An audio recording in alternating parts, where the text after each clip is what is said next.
சில பேர் பாருங்க, வியாதி வந்தா உடனே டாக்டர்கிட்ட போவாங்க, கரெக்டா போயிடுவாங்க. போய் அவர் எழுதி கொடுக்குற மாத்திரைகள் எல்லாம் ஜாக்கிரதையா வாங்குவார்கள். ஆனால் ஒன்றை கூட போட மாட்டாங்க. அவங்க வீட்டுக்கு வந்து என்ன சொல்லுவாங்க தெரியுமா? அத்தனை மாத்திரையும் அவ்வளோ காசு கொடுத்து வாங்கிட்டு அவர் அப்படிதாங்க எழுதி கொடுப்பாரு, எல்லாம் போட்டா உடம்பு கெட்டு போயிடுங்க அப்படின்னு. வீடே பார்த்தீங்கன்னா ஒரு மாத்திரை கடை மாதிரி இருக்கும். வீடே ஒரு மெடிக்கல் ஸ்டோர் மாதிரி. நிறைய வீடுகள் பாருங்க, டப்பா டப்பாவா மாத்திரை இருக்கும். எதுனா பயன்படுத்தாத மாத்திரை, இவங்க காசு போட்டு வாங்கின மாத்திரை தான். திருப்பி ஒரே மாசத்துல டாக்டர்கிட்ட போவாங்க, வலிக்குது டாக்டர்னு.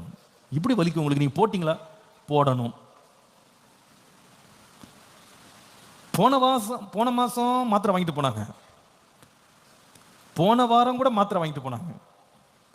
வசனம் தலையாட்டி தான் கேட்கறாங்க.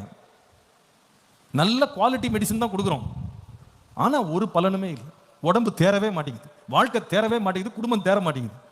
என்னன்னு கேட்டா, வசனத்தை கேட்டாங்க, ஆனா அதை செய்யறதுக்கு என்ன இல்லை? உற்சாகம் இல்லை.